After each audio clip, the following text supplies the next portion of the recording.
Hey everyone, and welcome. Today, we are going to jump right into one of those things in physics that trips almost everyone up, forces that are pushing or pulling at a weird angle.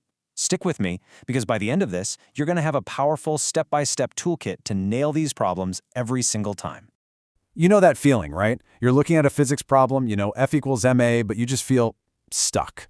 Well, you're not alone. And it almost always comes down to one little culprit that's throwing a wrench in the whole thing. And this is it, this one thing. A force that's not going perfectly sideways, and it's not going perfectly up and down, it's doing both. And it just seems to mess with all our nice, neat equations. But here's the good news, there is a ridiculously simple way to handle it. All right, so let's really dig into why this is a problem. Newton's second law, F equals ma, is awesome, right? So simple, and it works perfectly when all your forces are lined up, just horizontal or just vertical. But the second you throw in a force at an angle, that beautiful simplicity just feels like it shatters. So here's the heart of it. Look on the left, with straight forces, it's a piece of cake. You just add and subtract. But then you look over on the right, and that angled force is the problem. It's living in both the horizontal and the vertical worlds at the same time. So how in the world are you supposed to plug that into your separate x and y equations? You can't. Not directly anyway. We need to translate it first. Well, that translation method is our secret weapon. It's this powerful and honestly super simple technique called resolving a vector into its components. Once you get this down, I promise you will never be intimidated by an angled force again. So what exactly are these vector components? Just think of it like this. We're taking that one tricky diagonal force and we're breaking it down into two much easier forces that we already know how to deal with. One that's purely horizontal, its x component, and one that's purely vertical, its y component. They're kind of like the shadows that the angled force casts on the ground and on a wall. And that is the language our F equals ma equations can finally understand. And you won't believe how easy this is. All you do is imagine that angled force is the hypotenuse, the long side of a right-angled triangle. Then, we just pull out some basic trig. Yeah, good old SOHCAHTOA. The horizontal part, the side that's adjacent to the angle, is always going to be your force times the cosine of that angle. And the vertical part, the side opposite the angle, is just the force times the sine. That's it. You're done. You just turned a tricky physics problem into a simple triangle problem. All right, theory is great, but let's see this thing in action. Let's put our new tool to work with a classic problem, finding the acceleration of a box that's being pulled. Okay, so here's the scenario. We've got a 10-kilogram box.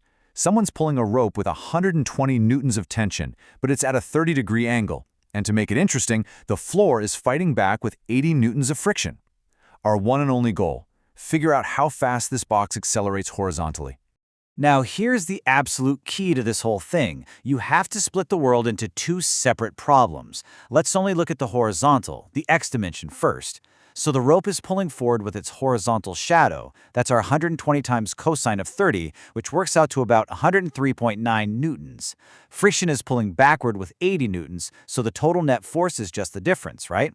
23.9 newtons to the right. Easy. Okay, x dimension done. Now let's look at what's happening vertically, in the y dimension. Think about it. The box isn't flying up into the air or digging into the ground, right? So we know all the vertical forces have to cancel each other out. Gravity is pulling down with about 100 newtons. And what's pushing up? Well, the ground provides a normal force of 40 newtons, and our rope is also pulling up a little bit. That's its vertical component, 120 times sine of 30, which is exactly 60 newtons. And would you look at that? 40 plus 60 is 100. They perfectly cancel out. The net vertical force is 0, just like we knew it had to be. And here we go, the big finale. We go back to our net horizontal force, that 23.9 newtons. We just plug it into F equals ma, divide by the 10-kilogram mass, and we get our answer. The box accelerates at 2.4 meters per second squared, and just like that, problem solved. See? Not so bad. Okay, so that worked great for something that's accelerating. But what about when things are just still? Does the method still work? You bet it does. It's perfect for systems in what we call equilibrium. Check this out. We've got a 25-kilogram flower pot, and it's just hanging there, suspended by two identical cables. Now, the most important clue here is that the pot isn't going anywhere. It's at rest. Our mission is to figure out the tension in each one of those cables. And this right here is probably the single most important idea for this kind of problem. If something isn't accelerating, whether it's totally still or just moving at a constant speed, then the net force on it has to be 0. All the pushes and pulls have to perfectly cancel out, in all directions. So let's use our toolkit again. Let's look at X and Y separately. Horizontally, you've got the left cable pulling left and the right cable pulling right. Since it's not moving, they have to cancel out perfectly. Okay, that's true, but it doesn't really help us find the tension. But vertically, things get interesting. Both cables are pulling up, so their combined upward components have to perfectly fight against the downward pull of gravity. So 2 times the vertical component of the tension has to equal mg. And boom, that's it. That's the equation we need. So we just do a little bit of algebra on that equation, plug in our mass and the value for gravity, and solve for the tension, T. And there it is, 141 newtons in each wire. So you see, this method works whether stuff is moving or perfectly still. It's fantastic. Okay, so what's the big takeaway here? What have we really learned?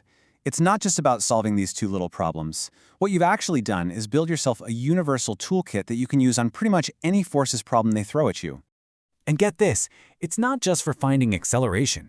You can totally flip this whole process around.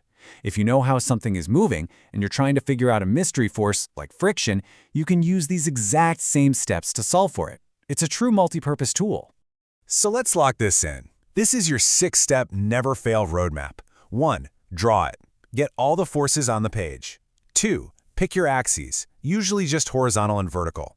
3. And this is the magic step. Break down every single angled force into its x and y components. Then, step 4 and 5 are easy. Just write one F equals ma equation for all your x forces and a separate one for all your y forces. That leaves you with step 6, solve. You've just turned a monster physics problem into simple algebra. This is the whole game. Look, at the end of the day, being able to break down vectors isn't just about getting the right answer on a test. It's like having a new key that unlocks a much deeper way of seeing how everything interacts. So the real question isn't just, can you solve it? It's, what else can you figure out? What hidden forces can you uncover now that you have the right tools? The next level is waiting for you.